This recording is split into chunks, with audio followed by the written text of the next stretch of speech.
It's interesting what you're talking about, Joe, with this Richard stuff, because he definitely, from what it seemed like, and I kind of initially got into crypto through some of his, a lot of his videos and stuff like that, because he was putting out intel that no one else was like really speaking on, just as far as like self-sovereignty in the crypto space and being able to own your own keys, where all these other exchanges and in between people were promising the sky, but yet holding your keys, and then when people are trying to get the money or everything else, they were kind of getting run around. But so he kind of taught me that. But yeah, it's interesting what the SEC's kind of going after, because it doesn't seem like they really have much, unless they have some like proof that he used certain funds to buy all this Louis Vuitton and Gucci and stuff like that.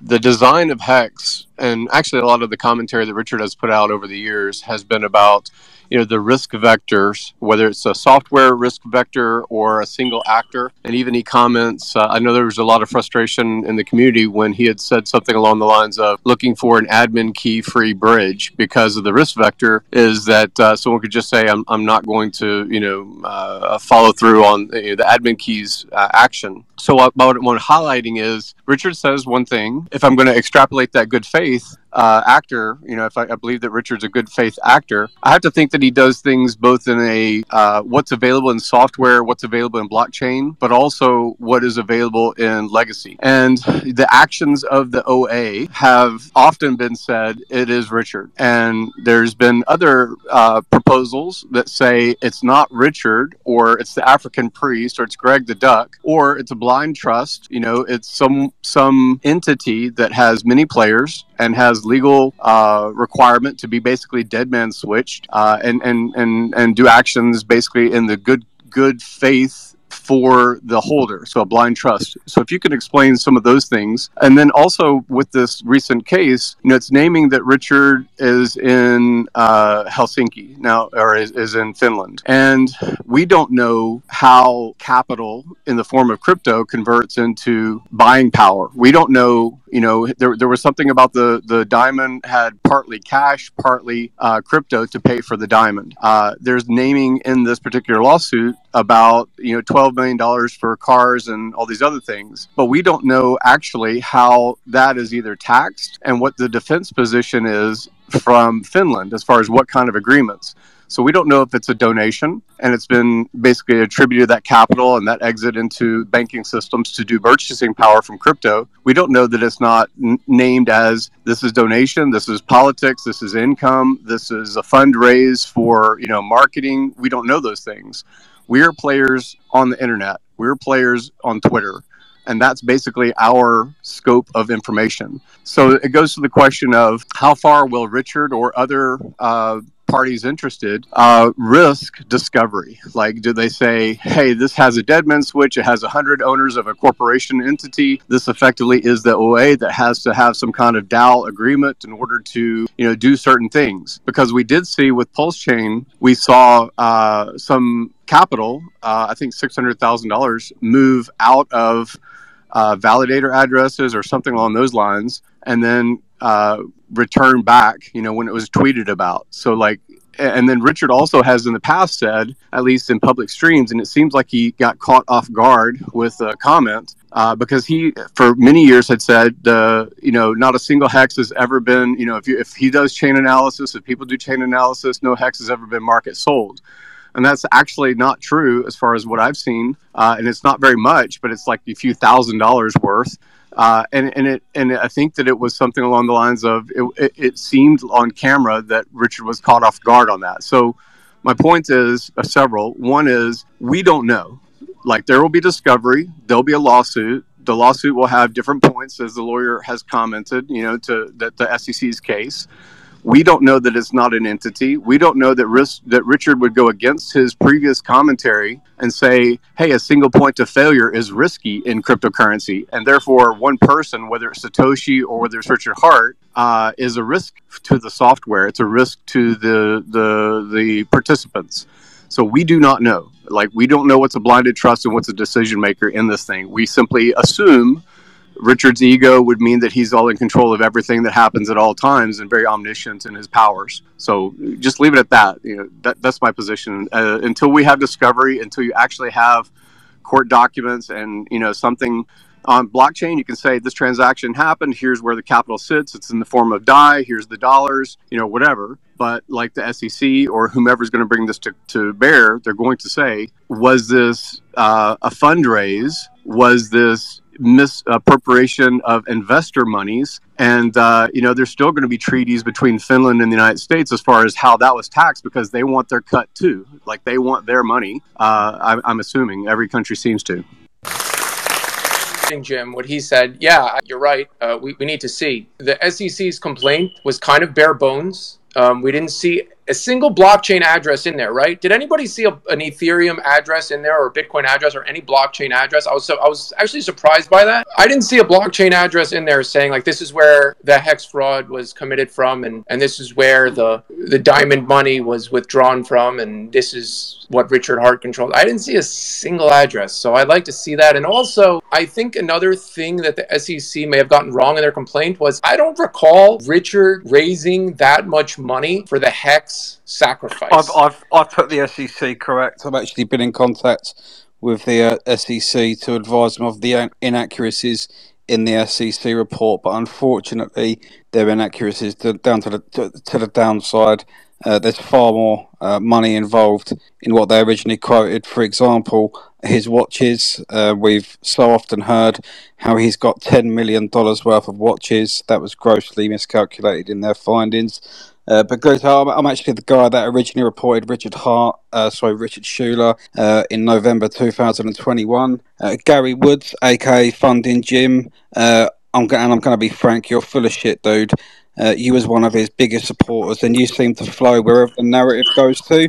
It would be nice to hear you get a pair of balls and to start spitting the truth with your real feelings. You just seem like a guy that knows everything about nothing. I keep the personal. This is a long-standing fight between Cleo, and I don't really know that Cleo really is the person that has made this kind of claim. He's in every Twitter space doing the same kind of thing you just said about. Wait, he constantly does it, and so my statements are not of anything of fact. I'm simply saying, well, you don't know, I don't know. We're people on Twitter talking about something that has not gone through discovery. So your statements have no validity, and you do this all the time. They have more validity than yours, and I can provide statements, and I'm fully doxed, dude. Guys, wait. I have to manage this debate. Let's keep it cordial. Let's not curse. Let's be gentlemen here. I understand there's lots of money at stake. Let's keep it diplomatic. In the end, crypto is a revolution. And in any revolution, there's going to be bodies carried out. A lot of people died in 1776, Civil War, World War I, World War II. A lot of people died. Ultimately, the good guys won. But, you have to be sympathetic on both sides. People will lose money in crypto. That's just how it's going to be. The bottom line is, and the frustrating thing is, we hear all the hex sheep maxes talking about how he's so intelligent, how he's the world's fantastic dev. I mean, Funding Jim, aka Gary Woods, just said is coding going to be part of his defense? Essentially, Richard Hart isn't a developer. Richard Hart, but that's okay. Wait, Cleo, that's not exactly the argument. We're keeping this as a legal analysis. So what I'd like to hear from you is in November 2021, I think the price of Hex was on the way up. So did you have damages then? Did you lose money? Did you lose money trading? Sorry, it was November 2022. Sorry, not 2021. Oh, okay. So it was on the way down there. So when you reported him to the SEC, what did you say? What was your motive to do that? Well, actually, and forget all the price of the watches. I'd like to know about the manipulation claim. I would like to know about the fraud claim and the securities claim. Less about the watches. I think that's ultimately what may have caused all this. Well, it's actually very simple. That's kind of like a silly. Go ahead. It's actually very simple. Richard Hart caused this himself. My original outreach to the SEC was to simply forward several links to YouTube videos that he made, and that was what prompted the more serious allegations from people like me following their serious concern. Richard Hart, he's a master manipulator and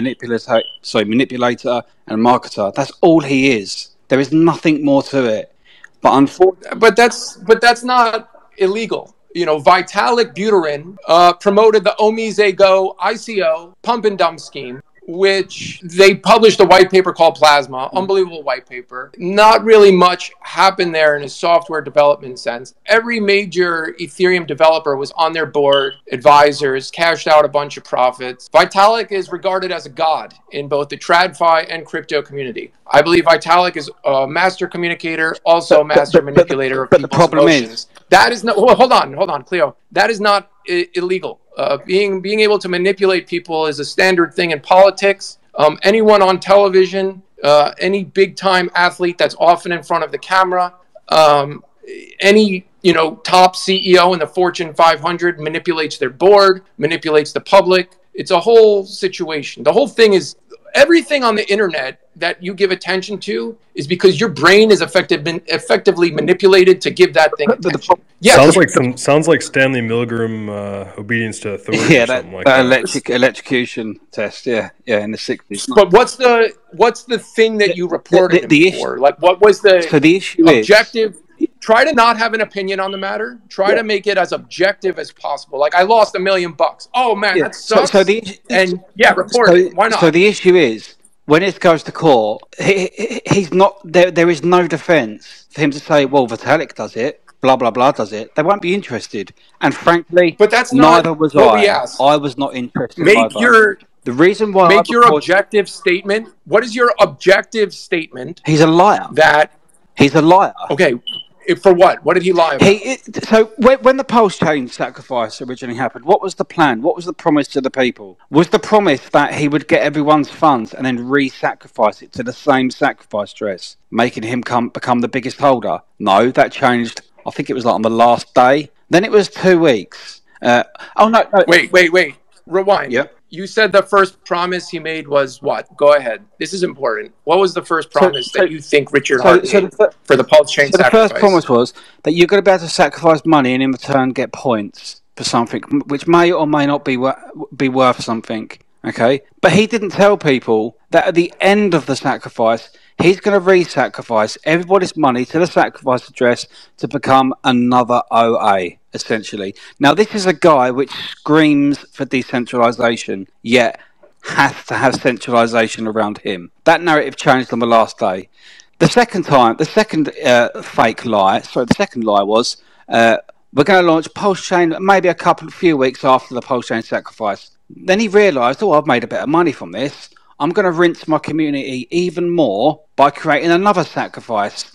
Now, this fake 10,000x pump, which was fake and is fraudulent, was created by himself. But not only that, Richard Hart was clever enough and manipulative enough to not only give people thousands of X's worth of gains, but was incredibly manipulative enough to get their gains back via the Pulsex sacrifice.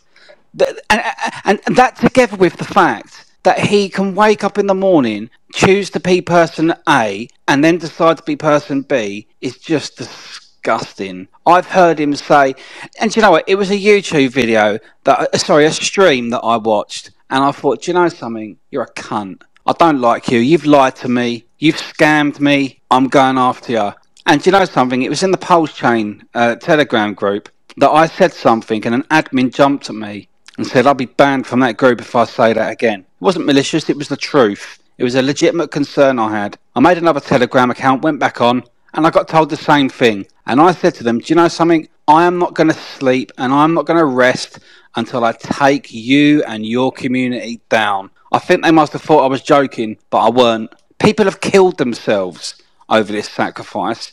Richard Hart has actual blood on his hands, and by the way, so do the Pulsechain and the Hex influencers. Let me give you another example. Matty All-In. Matty All-In is an absolute criminal.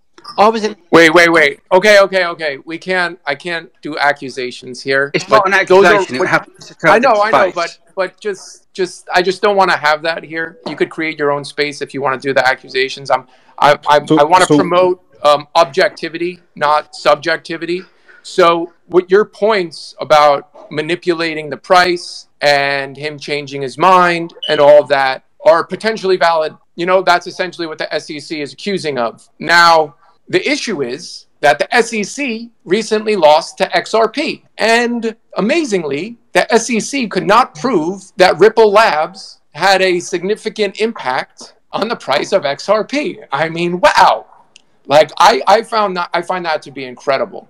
So the logic and the result of court are two different Well, things. I've actually been acting tirelessly since with the SEC since my original complaint. You know, you could be right, and that's what the U.S. government is accusing him of. Now, incredibly, you know, you've made all these points to the U.S. government, of which the U.S. government got some things wrong in their complaint. I do not think he raised 1 million Ether, right? That's what it accused him of, raising 1 million Ether. I don't think that is what happened. I think he raised a lot less than that, and they don't post a Ethereum address in their complaint.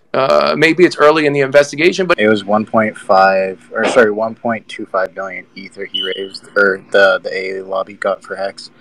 Where do you get that number from? I don't think that's correct. Where's that number from? It's on a spreadsheet from Crypto Nightly. It's not, so it's a total amount, but it was clearly washed. I want to hear from someone that was in the Hex sacrifice, because I remember the Hex sacrifice. Yeah, but so you got to understand like that 1.25 is technically, it's untrackable, like the grand total. That's why it's like nobody will really know like the actual amount, because there's so much like recycling going on. So it's like 1.25 raised total was put into the adoption amplifier, but that's not how much he obviously got, because he was throwing it all back in himself, in my opinion. I've heard that number before, and I think that it's been published. And like you said, it might be the guy from Wise. I forgot his name, Peter. If you go to go.hex.com and you look at the history of how much Hex was distributed per day and how much was put in on the other side of the bucket, like famously on the first day, I think there was 20,000 ETH. Maybe the next day was like 5,000, and it waned all the way down to, I think on like day 31 or whatever people talk about as far as the best rate was like 32 ETH. Has someone actually done that math just as far as the distribution of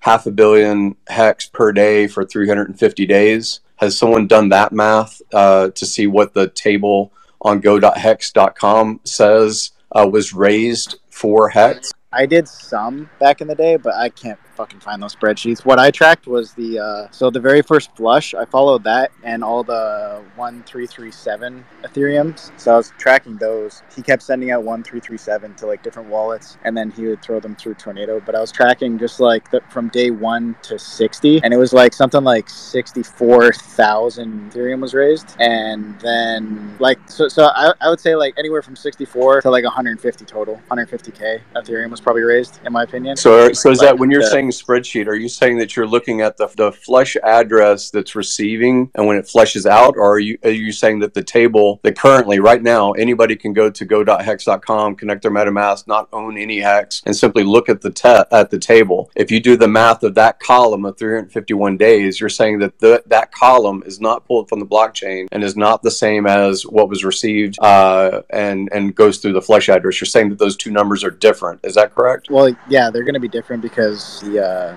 tornado.cash, right? After day 60, in my opinion, I think it was just Richard throwing in the old ETH back into the adoption amplifier. So it's like 1 to 60 is probably like pure people or like pure investing from the crowd, and then not investing, obviously, it's sacrifice and whatever. That's what I'm saying is, do you think that the data that's being pulled and currently shows on the website, do you think that that's inaccurate and fraudulent data? That's what I'm asking. They probably have it listed. It's not fraudulent. It's what it is. But I'm saying like. So how are people coming up with 1.2 million if you're saying if anybody looks at blockchain and they say if you participated in this sacrifice window, you could have done a free claim because the free claim was this amount of Bitcoin, and Richard famously commented about how much Bitcoin value was doing a claim on Hex. So on chain, I think you should be able to see the Bitcoin claims, and that wouldn't be on the AA table. I don't think it would be on the table of the AA, right? And then if you go to the AA that has been up for like 4 years, if that data is actually pulling from blockchain address and saying this is what went into this address on day 200, this is what went into this address on day 274, Like if that information is accurate or is not accurate, then I could see that as, again, I'm going to say this with caution, that could be fraudulent. But if people are believing that blockchain transactions are basically law and says, hey, here's $600 million worth of DAI that sits on chain, and popularize the idea that those monies for Pulsechain have not been spent, then you should be able to do the same chain analysis. I mean, there's billions of dollars worth of company entities that do this. There's obviously contracts with government, whether it's IRS or state level, that do chain analysis and pay for that service. So I think that if anybody is going to say $1.2 million or 1.2 million ETH has been raised, it's gone through a wash, it's gone through a cycling. I've seen the same analysis from the same people, I think, from EOS. That supposedly raised 4 billion, and the same kind of wash, receiving on the first day and then buying on the 50th day. Like those things, as far as like, when is it yours because you put it into the AA? When is the money that you bought the hamburger with? When is it no longer your money sitting in the till or sitting in the bank account or buying other things? Whether it is use for stock buybacks. Like we try to walk this line of saying, no, it's DeFi. Anybody can do anything that they want to. Freedom to transact. Like I want to be in this crypto casino because I don't want to do KYC. I don't want to have bank overlords. I don't want to have governmental regulatory arbitrage, hold me back from participating, right? So we say these things as like, I want freedom. And then when you actually have freedom, when all of us have freedom, we have to take on those risks. There's dangers in the frontier. And so when one person says the money was misspent, it was misappropriated, I gave it on day 1, and on day 200, it didn't pump my bag. That's disingenuous. That's just disingenuous. I don't think anything was wrong with anything. I'm just saying, like, personally, the only thing I didn't like about it while I was going into the A lobby, it's just like, I don't like my money being used against me. My question to you is, I have 13 bigger clients. One client had, I think, $1.3 million worth at the top, worth of Hex. And now that everything is pretty much just shit to bed, how do you are you still shilling like Hex to your clients and whatever else? Guys, I just want to throw another question that glued to Tio. And by the way, welcome back to the Matrix. Glad to see you're back on it.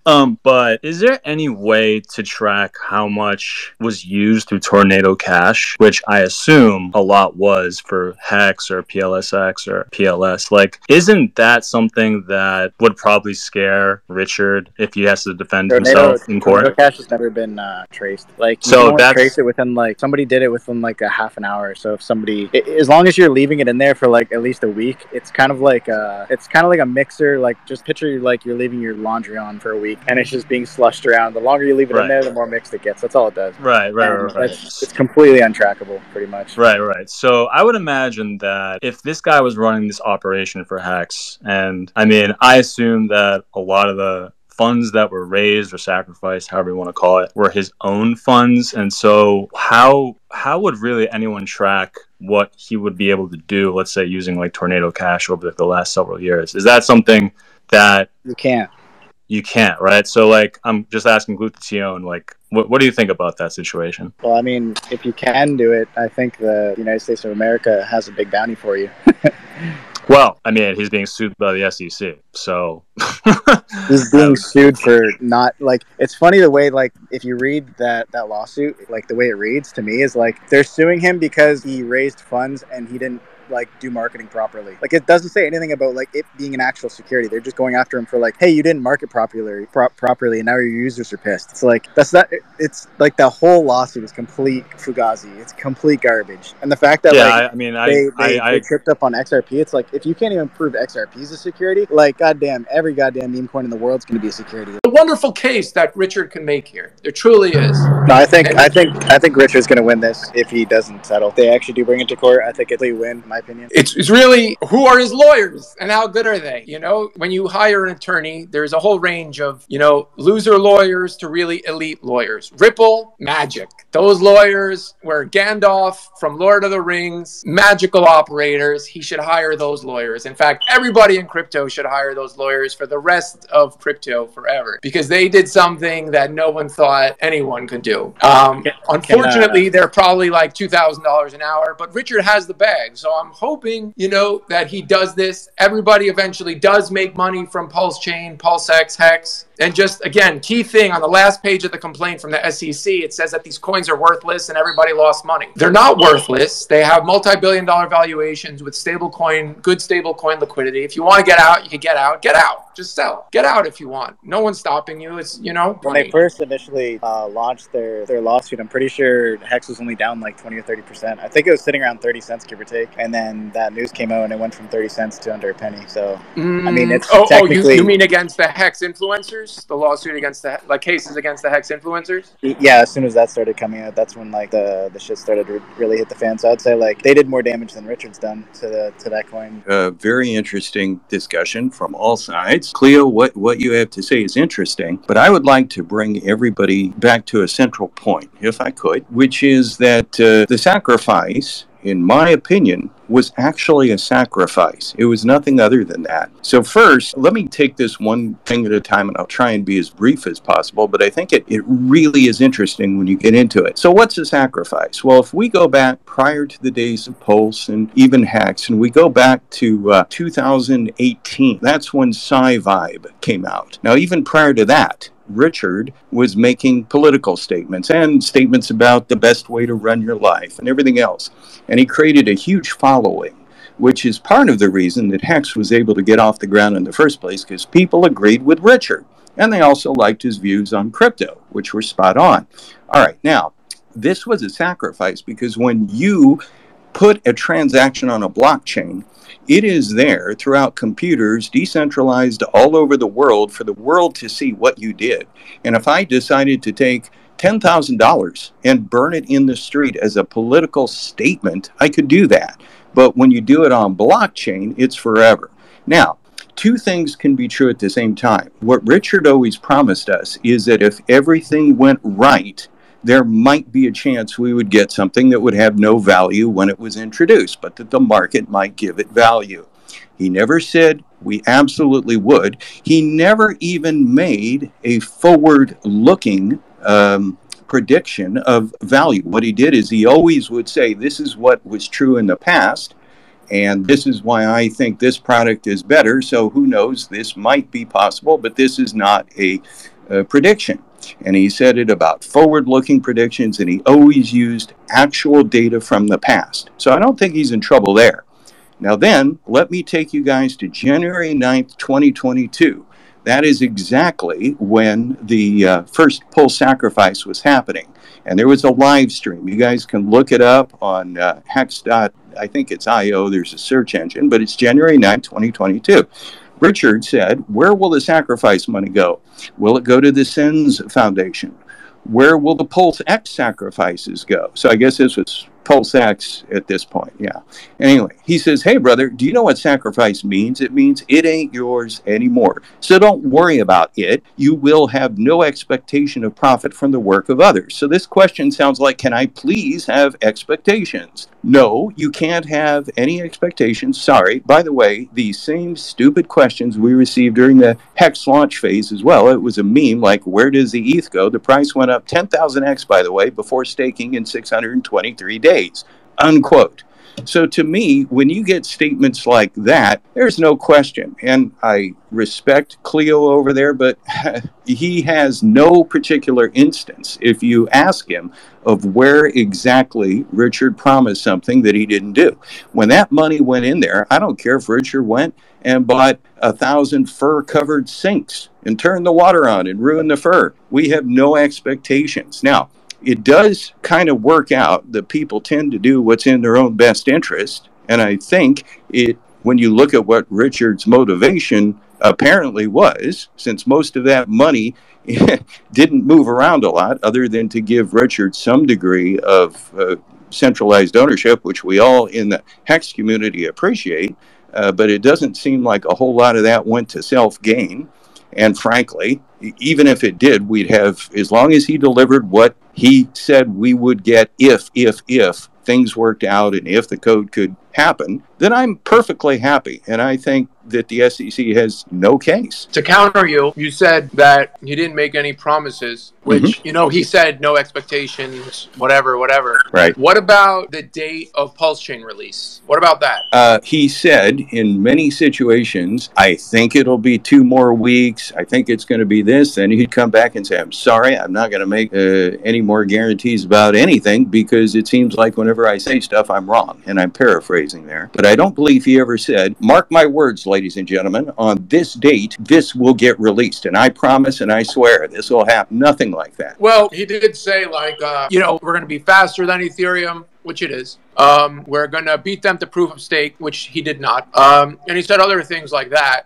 He did say I'd try and beat them. I don't think he said I guarantee and swear that we will beat them to proof of stake. He said things like it looks like, it seems like. I think he was always careful with his language. I actually would bet, reviewing the video, that you're incorrect about that, and that he actually did bring say... me a quote, and I will apologize for that. Then. Yeah. I'll look for it after this. But I'm betting that he did say, like, you don't have to say guarantee. All you have to do, like, is say that we will be faster than Ethereum, which it is. We will beat that to proof of stake, which they did not. You know, but again, none of this is criminal. But the whole thing is couched in this, and this is what we've got to keep in mind. This is what my vision would be if we can do it. I can't tell you how many times I heard him say we're lucky this stuff works at all. And anytime he made anything about a forward-looking statement, it was always couched in this is what's happened in the past. In fact, there's a tremendous misquote in the SEC assertion. It's not even a misquote. It's lying by omission. What they did is they took everything out of context. So I can give you the quote if I've got it right here. Oh, here we go. Item 58. The complaint alleges on August 1st, 2021, via a YouTube video that he posted during the Pulsechain offering, Hart claimed that a 14,000x is a reasonable estimate for what could be possible for Pulse because what Ethereum did, and this is a very similar thing but better.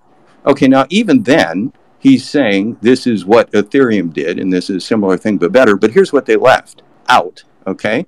Anyone watching that would hear him say the following: okay, I don't make forward-looking price statements, but I will tell you what's possible. When I said that Hex was designed to do a 10,000x when it was invented, it was because I just looked at what Ethereum did. Ethereum did a 10,000x, and we have superior game theory, so it was just a reasonable estimate of what was possible. Well, if Ethereum did a 14,000x, which it has so far, why can't something that's better do a 14,000x? And so I think a 14,000x is a reasonable estimate for what could be possible for Pulse, because that's what Ethereum did, and this is a very similar thing, but better. So is that a probabilistic statement of what is a likelihood of this happening? No. Is this a timing statement about when it might occur? Not really. I mean, I can tell you that Ethereum did its 10,000x in about 2.5 years, and its 14,000x, I guess, took maybe 6 years. So they're not forward-looking price statements, but they are statements as to what is possible. And similar statements seemed to have worked out rather persistently for Hex. Now, that's a quote. And notice all the disclaimers woven in there and the actual forward-looking price statement that the SEC is trying to put forward is actually a backward-looking price statement.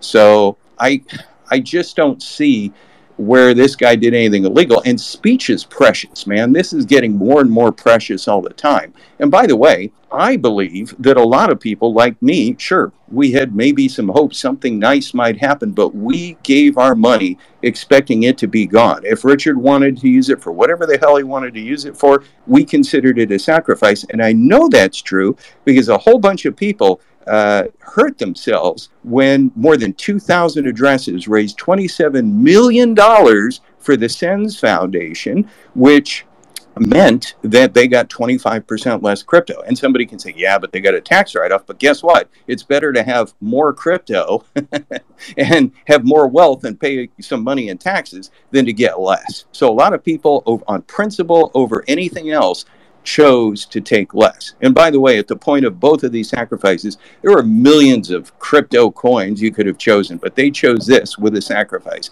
I say the SEC kind of has no case. I mean, that's a strong analysis. And I think the point that like we're trying to make, that was really poignant. Both, you know, Cleo arguing that this is horrible and Richard Hart's a bad guy, and Danny, that was very cogent to argue that, you know, the nuance of it. I think the point here is that it's not as slam dunk as crypto Twitter makes it out to be. You know, I'm generally someone who's fading crypto Twitter. It's very sensationalist. I don't think the Richard Hart case is so slam dunk for the government. I think there's a lot of points to be made that Danny has made, and as well as the other people here. But then to Cleo's point, like, what about all the watches and all that nonsense? And that's kind of more what drives everybody crazy. To that point, I'll even admit that, but there's nothing illegal about being a watch whore. If that's how the guy wants to spend his money, he's a U.S. citizen. We are free to burn our money in the streets if we want to. And the other point that I would make is that people that are getting harmed, if we look at the Ripple case, I don't know if you guys are aware of this, but more than 3,000 affidavits were filed as amicus friend of the court briefs. And the judge that ruled against Ripple noted that in her final opinion. And so I will hope that when the petition for the Hex people comes around, that they will stand up and say, if we are victims of anything, we are victims of the SEC. Because look what the SEC wants to do specifically. I think it's funny, that whole lawsuit, because like the way it reads, it's like they're shaming him because he spent money. And if Richard is the person that Richard says he is, he's just going to walk in there and be like, look, I mined Bitcoin back in the day. I sold Bitcoin at the top. Here's the Bitcoin I sold. Here's when I mined it. And here's what I did with it. So go fuck yourself. Right, exactly. They won't have a leg to stand on. You know, and if you go to item 10, if you go to item 10 of the complaint, it says to protect the public. They want to protect the public from further harm and fraudulent activity. So guess what they want? They seek permanent injunctive relief, disgorgement of ill-gotten gains, plus prejudgment interest and civil penalties before the case even gets off the ground. Now, what is the history of the SEC paying out to quote-unquote victims? Almost nothing. They put it in their coffers so they can chase more people because Congress won't give them an increase in their budget because they suck so bad. So I think the people that have a real case and that need to file amicus briefs, and I'm kind of working on it right now, it's tough going, but I think we all need to sign that and say, look, we are victims because the price dumped 40% within an hour. I think that's right. Maybe somebody can correct me, of the filing of the SEC case against Richard. Yeah, it hasn't recovered. Yeah, I mean, it was basically at the same rate for PLS, and I think it's still down 60% from the SEC. Oh, so it's 60%, Gary, that dumped? Oh, it dumped down to, I mean, like over the course of a few days, it dumped down to like 37 or something like that. Yeah, so it dumped like 60%. 37% of what it was prior to the case starting, you mean? Yeah.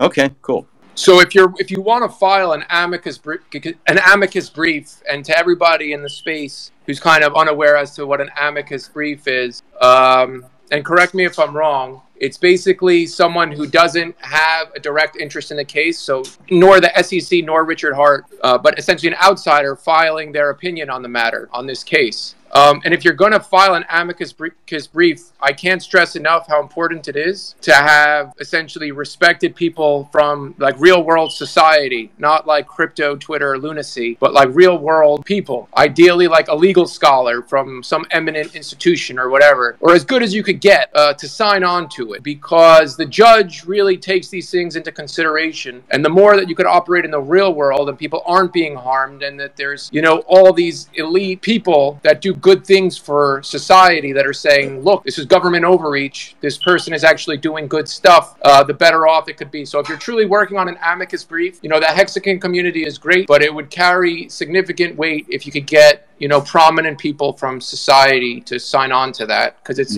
real life with the judge. It's not, you know, crypto Twitter, you know, situation. Noted. If there are any securities or crypto lawyers listening right now, I am looking for a good one, and I think you make a good point. Then I'll also point out that the 3,000 plus affidavits that were filed in the Ripple case were victims that said that they didn't buy anything directly from Ripple, and the price of their security was being harmed by the SEC, and the judge took note of that. But at the same time, there have been law professors and everybody else that have weighed in. So I think that's a great idea. And if anyone knows a great attorney, because a lot of them are scared because of the fraud allegations, which I think are just ridiculous. But anyway, I'm still looking for one that could handle the actual amicus. I'm just working right now on a petition to support it. But yeah. So the fraud allegations are interesting because I think the fraud is the manipulation of the price of Hex. Is that correct? It's hard to say. They're all over the place. But that's one of the things they may be alleging. And I would allege that given the situation, if Richard was not personally profiting, then I don't think it's any different than a stock buyback. But again, that's a security. This is a commodity. So I don't know. But even if it is a security, right, it's now sufficiently decentralized, in my opinion. And then what I push back on is I believe for fraud, you have to show intent. You have to show intent to deceive, essentially, what's going on. And if they show, okay, Richard, you did buy and sell all these coins and you're a horrible person. But what if he says, I love Hex and I wanted to buy these coins because I love Hex. And I think it's the future of everything. And Satoshi kept 1 million coins because he thought it was the future, and I wanted to acquire as much as I possibly could. So you have to show intent on that matter, I think. I'm not 100% sure on that, but I don't think you can commit fraud with negligence. I think you have to show intent. And not only that, what he did turned out to be really good for the community and probably detrimental to the party that ran up the price because they were buying more at market. So I just don't see the fraud there. I lay this squarely on the SEC not making determination since 2015 or maybe even earlier. If Ethereum raised money in the form of Bitcoin in order to fund the foundation to create the product of software called Ethereum, and it launched basically 2 years after that raise, I think it was called Frontier at the time, as far as its software release, with no products, no endpoints of value, simply the infrastructure to create new tokens and coins and contracts.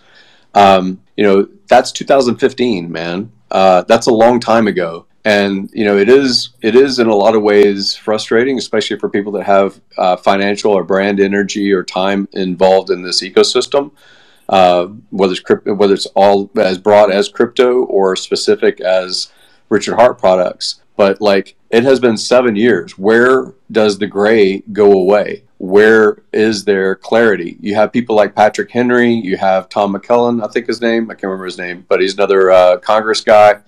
And you even have people like Ron Paul and Rand Paul and things like that for many years saying we need clarity on these things called tokens, these cryptocurrencies. We call them loosely cryptocurrencies, even though they go down 85% and they go up 10,000x. That is not a currency. These are speculative instruments at best.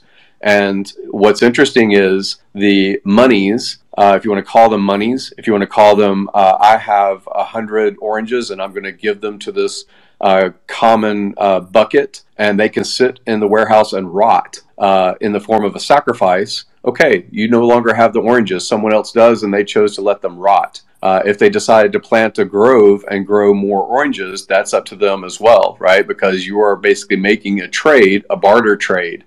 And so even when I think it was said that there was $400 million, if you were to calculate it in points, that was hex in the form of these Pulsechain and Pulsex sacrifices. And even those hex have, as far as I'm aware, on chain, not been sold or not been moved or something along those lines. They still have, the other things were transformed into stable coins, and they sit, in the form of DAI on chain. So the idea that $400 million could have come out into the marketplace for a buying appetite, people that love hex so much that they're willing to buy $400 million more of it, is ludicrous.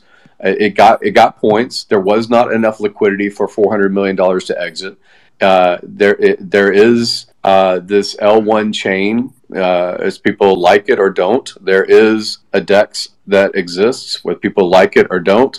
but these things have been delivered to the marketplace to value them as they choose. And again, I lay this squarely on the SEC or any other CFTC or any other entity that has languished in not making clarity. Even Gensler cannot say Ethereum absolutely is a security or is not a security long after other previous secretaries have made some kind of commentary. Like, we need actual but clarity. now you're getting into politics. Yes. When you do that, you're getting into politics of the matter. And like politicians, government agencies, they're scumbags and morons. They're not the elite people in the field.